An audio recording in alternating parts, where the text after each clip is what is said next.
This is the Big O Show. This is the Big O Show. Ah, there he is, the man, the myth, the legend that is Alex Chizhik, the head of listings for Okcoin. How are you doing? Oh, I'm doing better than Belichick, apparently. Yeah, man. When he said that 2 days ago, like, well, I'm not happy we haven't won a playoff game in 3 years. That's a shot across the bow, dude. I mean, that, when the owner is with Brady after you fire him, and he's with Brady in Tampa, is celebrating, you knew right away. Like, if you didn't figure it out by then, obviously the problem with Brady was Belichick and Brady the whole way, and it had nothing to do with the owner.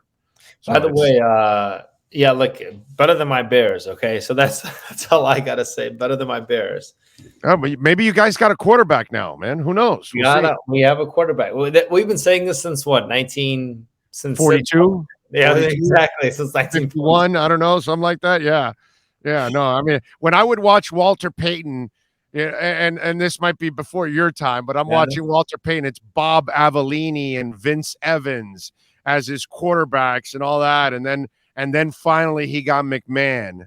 And let me tell you, if McMahon doesn't get his shoulder slammed into the ground by George Martin from Green Bay, McMahon may have had a Hall of Fame-like career after that, because he was a tough and clutch sumbitch, and he had one hell of an arm, dude. He had a great arm. Yeah, he did. But since then, it's been pretty brutal. But yeah, it's been bad. It's been bad. But by the way, I just want to thank you, okay? Sure. Because I've been nagging at you to get Cadena for a while, and you finally got me some Cadena in there. Thank you. And I loaded up on Cadena, by the way, which, so thank you, sir. Thank you for adding Cadena. You were well, I think what was the stat? You guys were the first U.S. exchange to well, by the way, how in the hell do two Brooklyn boys, for those that don't know, it's two Brooklyn boys that put together Cadena. How does it take this long to get the Brooklyn boys on an American exchange? Oh, well, we can't say all the trades of the secret, but yeah, listen, it's we obviously abide by all the rules of the U.S. markets, and sometimes those rules. I'm excited for them. I'm excited for Cadena. I really am. Because if from what I understand, obviously I'm not smart enough at that level, but from what I understand and how they've gotten Bitcoin technology and they have figured out a way to scale it. Proof of work. It's scaled proof of work. Yeah, scaled proof of work, that's pretty cool. And that it can get in kind of like, in other words, it's kind of like the parachains that they're doing with Polkadot, that they can continue to expand the parachains. From what I understand, it's kind of the same concept. Again, I'm an idiot. I didn't go to school for that kind of stuff. So, but from what I'm understanding, it's kind of the same. Maybe different, but kind of same concept. You gotta come join our team. You can join. You can join our team. You'll do. We'll switch. I'll host a show. You're gonna go. You're gonna go research all the tokens. You're gonna kill it. You're gonna do. Your stuff. That's. Guys, Orlando here, he knows his stuff. That's good. By the way, when are we going to get Theta now? I need Theta on the thing. He just all these. I don't want to buy it from Gate.io anymore and pay the damn gas fees, bro. You guys, your fees are the lowest everywhere. Please bring Theta. I want to load up on Theta. Oh God, I love. All right. Heard loud and clear. Are we getting staking? Are we getting staking for Cadena? By the way. In the pipeline. It's in the pipeline. We have a long pipe of a lot of things that we're trying to do. And look, we're always improving the exchange, always making it better. So we hear you. Cadena is a popular one. Guys, go buy some Cadena. It's a solid chain. We had an AMA with them on Twitter Spaces. It was by far the biggest AMA we've had. People love the project. It's a solid project. They're all they're Brooklyn boys, and they're all old or former Wall Street guys. They know the space, know institutions. They know they're solving for their own pain points, which is always good. And it's a solid chain. It's a very, Yep. very solid chain. But So yeah, tell now, me. after hindsight is 2020, we don't want to see wars. We don't want to see what happened in Canada. Did these things kind of fast forward what's going on? I know it also helps that our boy with damn it, the I'm brain farting now with he's got from Terra USD. He's buying all this Bitcoin Oh now. yeah, he's buying all his Bitcoin. He bought $1 billion or so in Bitcoin. Yeah, so that's helping obviously the pump. And Sailor now is about to buy another 200 million. But the actions of around the world, unfortunately, have also kind of thrusted, and I think it kind of fast forwarded a little bit our mass adoption, because I'm not really expecting mass adoption for another year or 2 or 3, but it might have fast forwarded a little bit some of the actions that happen around the world lately. Yeah, I think what's happening in the world is going to look. There are some short-term moves in the market. Overall, it's going to pick up mass adoption for sure. I think people are starting to see why, especially for Bitcoin in this case, why Bitcoin exists, why a form of money that can't be controlled by the government exists. Look, all the other chains, in some way, shape, or form, can be confiscated and stopped by the government. They're all Ethereum sits on a lot of AWS servers. Now, all the Ethereum folks out there, I'm a big fan. I'm not hating on Ethereum, and it's fairly distributed, fairly centralized. But nothing is as decentralized as Bitcoin. You don't need an internet connection to run a Bitcoin node and to move Bitcoin from one end to the other. Many people don't fully understand, and no government can say, block the wallets, or like stop the wallets. So in Canada, they tried. I forgot Yeah, they tried. They said like, hey, to a private hot wallet company. I forgot the name, Nunchuck, I think, that IO or something like that. And these guys said, well, you don't understand how crypto works. You don't understand how Bitcoin works. And so I think people are starting to get that, hey, if you have wealth, and fundamentally wealth is a purchasing power. We're talking about, there's all of this FUD out there about the Russian oligarchs are using crypto to launder money. That's bullshit. It just, frankly, the market isn't liquid enough. And there was a great exchange between Elizabeth Warren and the CEO of Chainalysis, which but he didn't want to. But she didn't want to listen to him. He's trying to explain to her this can all be tracked and traced. The exchanges like yours, the banks that are not allowed to already trade, so you've taken them off, and you will not be able to accept any money from those banks. I mean, for Christ's sake, we just tracked down 2 people that stole a few $1 million of Bitcoin like 8 years ago that turned into a couple billion. And why? Because every damn coin is traceable, because there's a number tied to it all. And they were able, with the right software, to track them down. That's what people don't understand. It actually becomes more secure than ever here than our traditional ways of doing things. Absolutely. And when you do the SWIFT system, we pushed Russia off the SWIFT system. Right. You're literally faxing things back and forth. You're like, I have this on my account. What do you have on your account? And you reconcile accounts. That's why it takes 10 days for an ACH to go through. That's why it takes a day and a half. And God forbid it's a weekend or a holiday for the wire to go through. There was another fascinating in that same. By the way, while they're all taking a cut along the way. While they're all taking a cut, for sure, because you need all the, the system worked for an antiquated, part, just like, I don't know, horse and buggy worked before we got email. Email is a lot faster than sending a mail. Carrier pigeons worked as well. It didn't get there 9 out of 10 times, but one carrier pigeon flew to the other. It's just technology. Yeah, but it's a pain in the ass, because that carrier pigeon could not bring my pair of sneakers. It just didn't have enough strength. Damn it, man. Seriously. I thought I had Amazon Prime pigeon, and it just didn't work. Damn. Amazon APP is what they called. Amazon Prime. That's it. No, but seriously, right? It's like we think about this stuff when we start yelling at new tech. We've always yelled at new tech, everything. Like the internet was almost regulated out of existence in the early 90s when it was coming out. So many people don't know about this, or in the mid 90s, excuse me.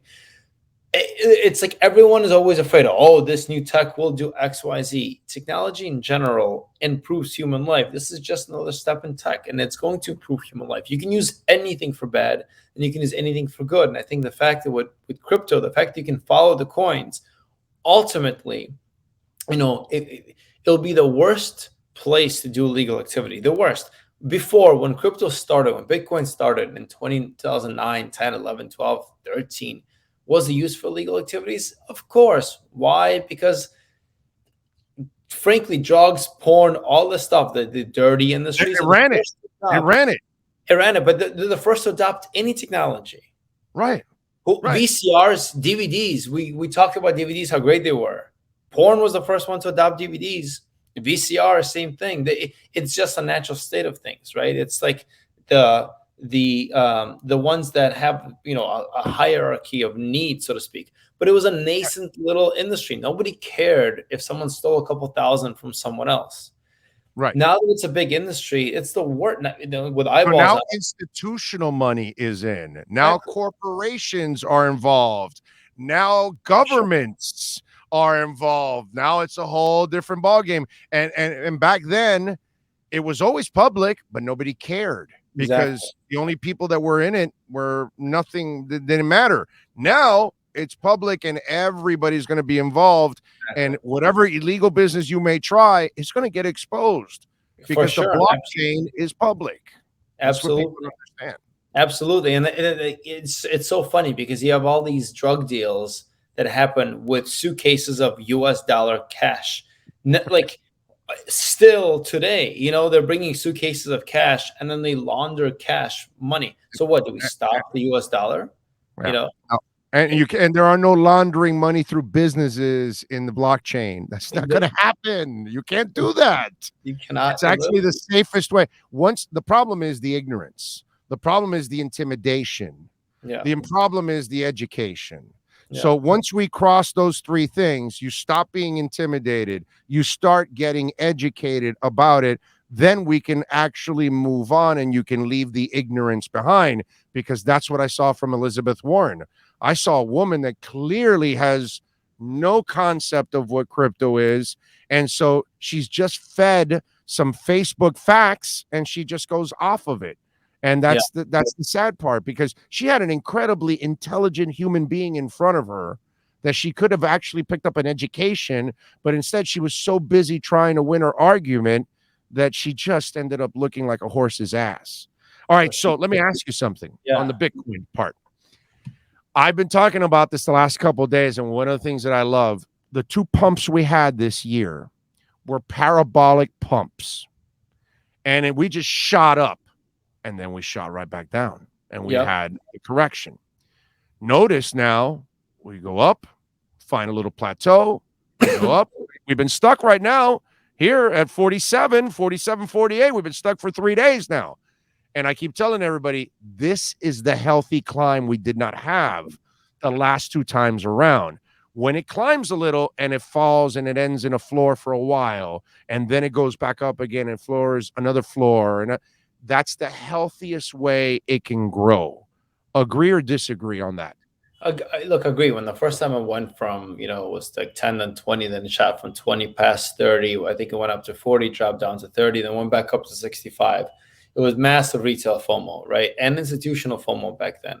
Then it dropped to 30, went back up to 69 or 68 some, Bitcoin in this case. A lot less institutionals were coming in. And so one way of looking at the climb and the appetite, because by the way, before, when the market was nascent, retail was driving it, right? And retail to a large extent is still driving the sentiment. But by now the way, retail is you and me, folks. That's what he means by, just so you'll know, retail is just the average person. That's right. So that's a good clarification. Retail is us, and institutionals are corporations. there's always traders on both sides, people that just buy, sell, scalp, move in and out. But I'm talking about more or less the move. Bitcoin is so big now that to move something that big, you need massive institutional money, corporate treasury money. There's a secret way of looking at the market that I like to look at. It's called the Grayscale Bitcoin Trust. So the Grayscale Bitcoin Trust, its stock ticker is GBTC. It's owned by the DCG, which is one of the biggest companies in crypto. The Grayscale Trust used to sell at a premium to NAV. What's NAV? That's net asset value. So basically, let's call a Bitcoin costs $1,000. So one Bitcoin Trust share will cost you $1, 1 to 1,000. Bitcoin goes up to 20,000, the share costs 20,000. Okay. Before, because there was so much demand for the shares, once you sell it on the primary market to investors, it's 1 to 1. Then it decouples and then it's traded on the secondary market, on the stock market. And so because there's so much demand, people are expecting Bitcoin to go up, institutional folks. It was selling at a premium. So 15, 20, sometimes 50% premium, which means that if a Bitcoin costs 20,000, you're buying the share not at $20, but at $30. Okay. So it's 50% premium. Right now, it's anywhere between 20 or 30% discount to NAV, which means that the institutionals are not yet ready to go fully in. And this climb that we have, like you said, is a very healthy climb of consolidation, of hardening. Think about it from and I'm not the best trader. I'm not very good at price predictions, but I do understand human sentiment pretty well. And so think about the first time you go out and try something. Let's call it rock climbing. You're on the harness, you get up and you're 10 feet off the ground, you look down, you're like, oh my God, I can fall. It's scary, right? And then you fall and you see it catches you. Then you go up to 20, 30 feet. And maybe fall a little bit or take a harder slope and it catches you. And then you're like, you know what? That 10-foot drop, that was nothing. 20-foot drop, that was nothing. I've been there before. In sports, you guys do a lot of sports. What, always you say to a football team, you're like, hey, act like you've been there before. Or you create pressure, right? Before playoff games, you have practice with noise and people yelling at you. You want to create that environment. So for Wall Street, this is the first time they're getting in. This is the first time. Plus, you have Canada. Plus, you have interest rates hikes. Plus, you have Russia. You have massive geopolitical risk that's hitting you. Plus, you have the China thought of China banning or not. Then you have the thought of U.S. banning or not, of Biden's executive orders. You literally have all of the negative news slamming this thing down all at once. And it's staying at 36,000 per coin when this thing started at like a couple pennies. Just think about that. So all the people that sold at the top or got out or got scared and spooked, Wall Street folks, because they have career risk. It's their career. If they lose money, they're fired, right? And they don't trust this thing yet. They're going to fall. It's going to come back up. And they're going to say, you know what? I remember that was like practice when coaches yelling at me when we had those things. It's like the quarterback. You're getting into the playoff game. You want that first hit. You got that first hit, boom, you're down. Right. Okay, I'm good. I'm with it now. I got that first hit. Now let's go. You know what I mean? Right. So this is the moment, I think, where Bitcoin got hit, and it could get hit one more time, one more flush out, as they call it. Then it's going to be, let's go. I'm trying to keep it PG on your show here. No, I got you. Yeah, let's go moment coming up soon because people are going to realize that, okay, it was a fall. I get it. We got hit with all of the massive geopolitical and financial risk. And it held strong. And we held strong. Exactly. Yeah. And it didn't go. Some were saying 20. But, I had a buddy of mine. No, I'm waiting for it to hit 30, 33. And I'm like, dude, you got to keep DCAing. Keep DCAing because you're waiting for a moment that may never come. And now we're at 47. And I told them, you waited for a moment and it never came. Meanwhile, I took advantage at 38 and at 37, at 36, at 35, at 34. It got to 34 and then that's it. And then it started back up again. And then we've held super strong. And that's where I think, and now with all the, that's where that's where I don't believe 2018 and all these other things that people are talking about. The technical analysis does not fly anymore. It's not as accurate because you were just talking about the early days of Bitcoin. It was a different client. Then after it has developed and how is it's developed in 2022, the amount of institutional money that's now in there compared to 2018 is not even close. So now we have a much bigger and stronger foundation, just like the stock market does, because it's the same thing. We're all involved in the stock market and retail, but don't kid yourselves. It's the institutional money that keeps the stock market going and living and breathing the way it is and stable the way it is. And that's what we need in the crypto market. And that's what's coming in now. That's what's happening. Grayscale believing in it. All these other JP Morgan, all these people that are on board. Mr. Wonderful hated crypto a little over a year ago. Now Mr. Wonderful thinks crypto is wonderful. You know what I mean? He's one of the the sharks. Yeah, exactly. Go ahead. And same thing for Mark Cuban, by the way. Yeah, by the way, yes. Same thing for Cham. Look, any solid investor. Ray Dalio, by the way, he's a very another guy. He posted on LinkedIn, I remember a year ago, it was this post like, look, I can see Bitcoin's a great, technological innovation, which it is. All this is tech. But I don't necessarily see a point of it. It's going to get banned. Prove me wrong. And now Bridgewater, the largest hedge fund in the world, his hedge fund is going in. Now it's a small allocation, but that's okay. The point is you got to get your toes wet. You dip your toes into it. And then any smart investor that's taken the time, Michael Saylor says this, and he's 100% correct, that's taken the time to learn about Bitcoin. And I'm talking about Bitcoin specifically separate than crypto, because crypto, has its own different risks. But that learns about Bitcoin and about the blockchain technology becomes a believer. And then there's this whole narrative of Bitcoin versus everything else. There's a lot of FUD with environmental and energy. I went to a top MBA program for green energy, and I think Bitcoin is actually going to be the one thing that's going to drive green energy adoption across the world, really accelerate it.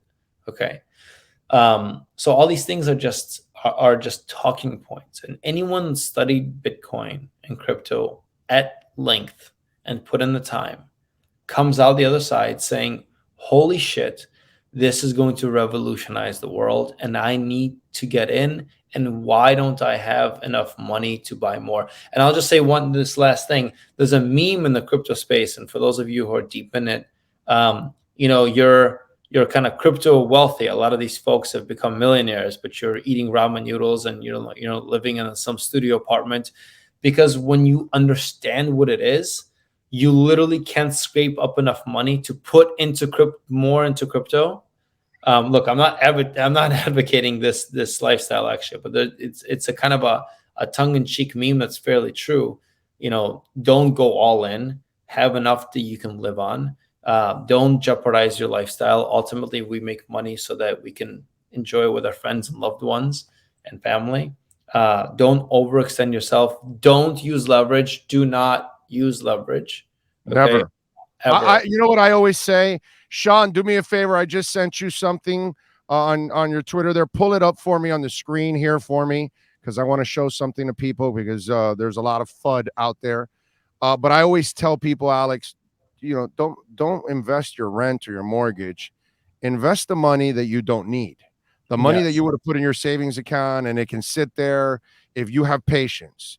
If you don't have patience, also do not invest in crypto, because as I was just explaining this before you got on here, we are now creating the new financial institution or financial what's it called, system that our world is going to go by, not just our state, our country, or whatever, our world. This is not going to happen overnight. This is going to take a couple of years to figure everything out. And for everything, inoperability, we have to overcome all of that. All these chains have to be connected. We haven't gotten there. All of that stuff. You have to have patience. So it's a beautiful discretionary income and patience are your two keys. And then the other one is you must do your homework. You must read up on everything. And so This is the chart that came out the other day. And for those of you, if you look at it there, and I pulled it up, and it shows the carbon emissions compared to everything. Bitcoin is on the far left, the yellow one. Okay, you see it there. And so if you look at it, tumble dryers on the far right create Stop more. trying to close. Okay. Stop trying to close, everyone. Why are we talking about tumble dryers? Why are we going after GE? Right. Yeah. Exactly. Yeah. Air conditioners, marine transport, and aviation industry are the ones in the three in the middle.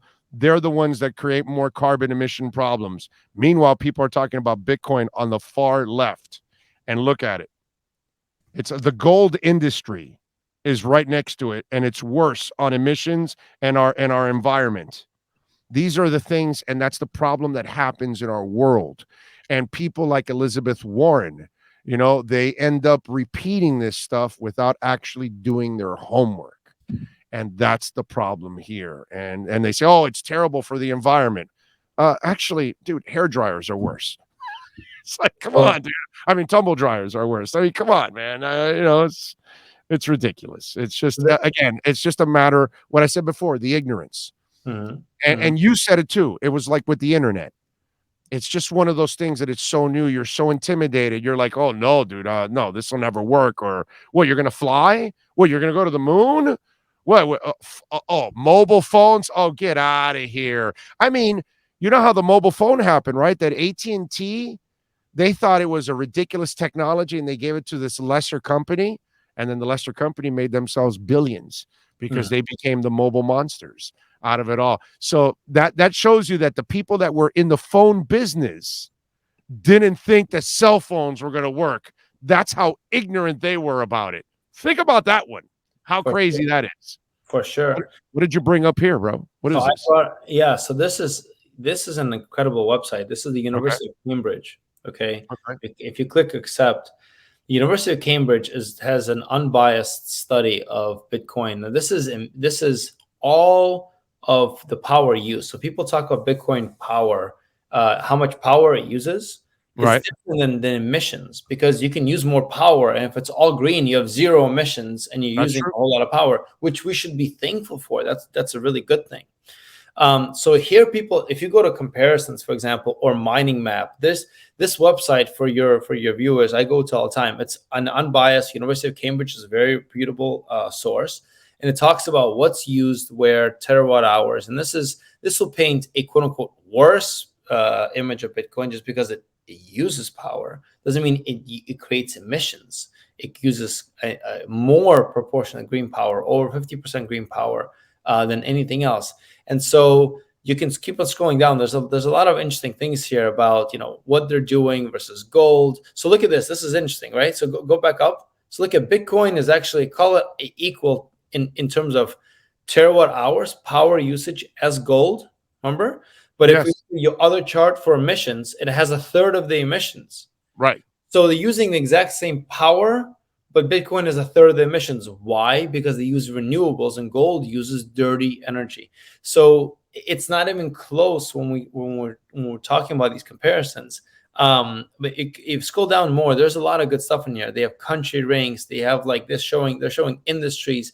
Bitcoin uses, again, less than data center, less than cement, right? Less than copper mining, much less, order of magnitude less than air conditioners, 20 times less than air conditioners.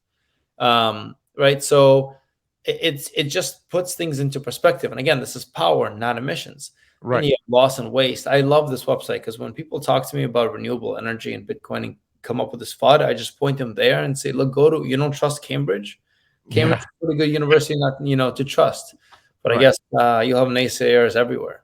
Yes. Yeah. Well, that's how this world is. They will create whatever narratives they want. So I don't know if you can reveal what other coins do we have coming up on Okcoin? Anything new? We'll have some good ones. Theta. Like, anything coming up. I mean, just, so at least tell us when the next coin is going to be unveiled. Do we know? Next coin was Secret, which is proof for deposits withdrawals now, and then the trading is opening up. Actually, trading opened up yesterday. So take a look at the Secret network. It's a very, very good coin. I don't know anything about. I gotta look it up. I don't know anything about Secret coin. Privacy driven coin. So it's like a Monero. It's like a Zcash. Yeah, exactly. It's like a new age Monero and Zcash. Okay. And then we'll have some. We'll bring some meme coins, a couple good memes up. But we're typically chasing good projects. So DeFi projects, layer one projects. Will, because of the Bitcoin Odyssey fund that we started, which supports the Stacks ecosystem, we put together a bunch of top-notch venture capitalists in the space. All the big players are in. We raised 170 million to go to the Stacks ecosystem. So we're going to see a lot of projects coming off building on Stacks and Bitcoin in the next 3 to 4 months. We'll probably start getting some of those through the accelerator and getting them listed. If they, of course, pass legal and compliance. So we're going to have an exciting summer, that's for sure. We're going to see, we might see a little bit of a slowdown in the next month or so from a listings perspective, but then it's going to pick back up very, very, very heavily. Okay. All right. Good stuff as always. You can follow him on Twitter at Mr. EBITDA. Is that how it's pronounced? It's a financial term. It's a financial term. So it's a term the companies are all judged on. Oh, okay. EBITDA. Say it. How do you pronounce it? EBITDA. EBITDA. EBITDA. Yeah. Okay. Mr. EBITDA on Twitter. And he, of course, is Alex Chizhik, the head of listings for Okcoin. And remember, you can also hit my link there on Twitter, and we can share $100 of Bitcoin and make your investments. Cadena. I told you about Star. I hope you've been loading up on Star Atlas, boy. I have loaded up on Star this. Atlas has been hit. Oh my God. Wow. Do we have any staking coming for Star Atlas? Well, it's coming. We need to have some games coming from Star Atlas because they have this. Oh, that's right. Until the gaming really starts. Yes. It's going to be hard because they have an inventory management program. But yes, it's all definitely all coming. It's a beautiful thing. Alex, as always, my brother, it's a pleasure talking crypto with you, my brother. I look forward to it. Thank you, my friend. Bye-bye. Appreciate it. There you go. Alex Chizhik, the head of listings for Okcoin. Love having that segment with him and talking crypto. As you know, I can talk crypto. I don't mind talking crypto. I don't mind talking money and making you money. Okay? Making all of you a little money out there.